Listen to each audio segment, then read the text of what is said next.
ของเล่นชิ้นใหม่ในราคา20 บาทของตังมาอีกแล้วนะคะแม่นี้ช่างซื้อถูกเหลือเกินลูกคางพลังพายุสราตันโอ้ตายแล้วนี่มันเหมาะกับเด็กผู้หญิงหรือเปล่าคะเหมาะไหมคะ ไม่เป็นไรผู้หญิงผู้ชายเล่นได้เหมือนกันหรอก20 บาท20ค่ะ20แต่หนูชอบเล่นแบบผู้ชายล่ะโอ้ยจะเป็นทอมเหรอคะหนูเป็นผู้หญิงอะไรดีแล้วเราเป็นอะไรก็เป็นอย่างนั้นดีกว่าเมื่อจะได้สบายใจผู้ชายไม่ดีใช่ไหมเอาก็ไม่เสมอไปหรอกลูกมาเร็วมาเล่นกันดีกว่าผู้ชายดีก็มีอย่างตาอย่างพ่ออย่างปู่ไงคะดีไหมคะเห็นไหมคะมาเล่นดีกว่าเล่นตรงนี้แกะเลยค่ะแกะเลยแม่แกะเลย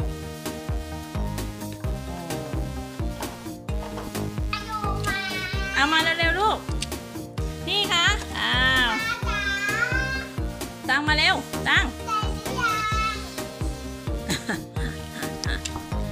เร็วมาดูสิตั้งในแม่ทำให้ดูก่อนตั้งถ่ายแม่นะคะ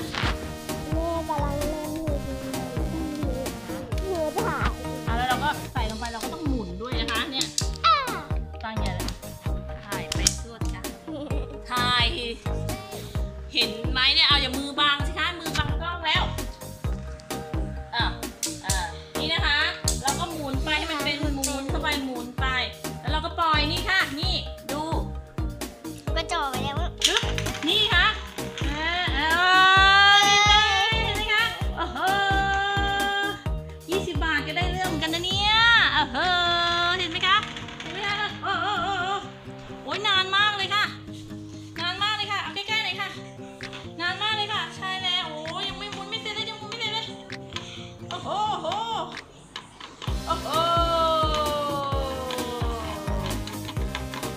นี่แหละเห็นไหมคะโอ้โห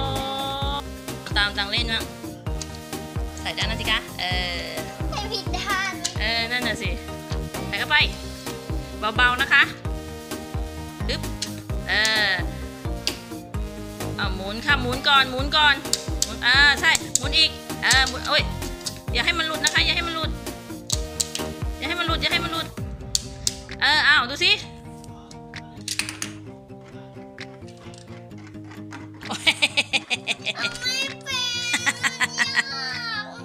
ไม่ยากหรอกค่อยๆใส่แล้วหมุนไปหมุนเข้าหาตัวหนูกดไว้กดไว้ค่ะตังไม่ต้องกดแรงๆอย่างนั้นสิมันก็นั่นหมุนเข้าไปค่ะหมุนไปอีกค่ะหมุนไปอีกค่ะหมุนอีกค่ะหมุนอีกค่ะกดเข้าไปแล้วหมุนกดเข้าไปแล้วหมุนกดเข้าไปโอ้ยากซะแล้วโอ้ดูหน้าสิคะยากอีกแล้วนี่เอาอันอื่นลองดูสิคะนี่มันมีนี่มาให้ด้วยนี่ใส่เข้าไปจึ้งใส่เข้าไปค่ะดูสิคะแหวหมุนเหมือนกันตั้งใส่แล้วหมุนเหมือนกันลูกหมุนไปหาหนูหมุนเข้าไปหาหนูเข้าหาตัวหนูนะคะตรงไหมมันตรงป่ะตรงไหมคะหมุนเข้าหาหนูอย่างนั้นนะคะถูกต้องหมุนเข้ามากดไว้แล้วหมุนปึ๊บหมุนก็นั่นแหละอย่าให้มันออกอย่าให้มันหลุดก็หนูไม่มีความพยายามไหมคะเนี่ยเพื่อนเขาดูเขาก็ต้องว่าหนูไม่มีความพยายามเลยหนูไม่มีความพยายามเลยไม่ยากหรอกลูกต้องอดทนหน่อยค่ะเอาหมุนสิคะหมุนก่อนสิคะหมุนก่อนที่แม่บอกไงลูกหมุนเข้าหาตัวเองหมุนเข้าหาตัวเองไม่ต้องร้องเอาอีกทีหนึ่งลองอีกทีหนึ่งค่ะลองอีกทีหนึ่งโอ้ยตายแล้วปึ๊บหมุนเข้าไปกดเข้าไปแล้วก็หมุนพอก่อนพอปล่อยสิเอาวางลงแหววแต่ ตรงๆก่อนดูมันตรงยังจับด้ามมันเลยจับด้ามมันตรงยังยกขึ้นมาดีๆสิลูก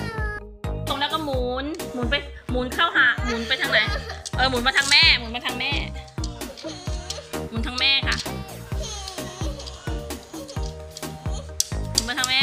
อยากมาพิสูจน์ โอ้น้ำตังไม่มีความอดทนค่ะเพื่อนๆตังไม่มีความอดทนค่ะเอาใหม่ลองอันนั้นใหม่สิลองอันนั้นใหม่สิตรงๆแล้วก็หมุนเข้าไปตรงๆแล้วก็หมุน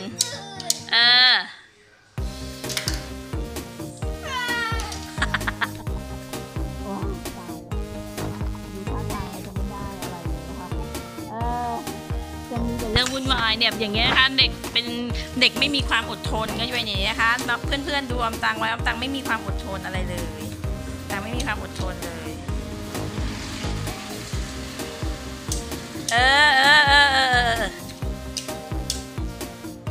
แบบเมื่อกี้ก็ได้แบบเมื่อกี้ก็ได้จับแบบเมื่อกี้ก็ได้จับแบบเมื่อกี้ก็ได้ค่ะจับแบบเมื่อกี้ก็ได้1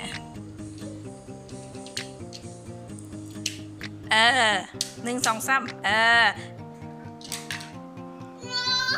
ไม่หลายๆรอบสิหลายๆรอบยิงเล่นเฉยๆไม่ได้ยิงหมุนก็แม่ทำให้เมื่อกี้ไงก็หมุนแล้วไงแต่ที่แม่ทำนายมาดูปล่อยเห็นไหมคะเมื่อกี้เกือบหมุนแล้วดันมาโดนเท้าไงใส่เข้าไปใส่มันตรงก่อนตรงยังอย่ากดแรงเดี๋ยวหักลูกโถเอ้ย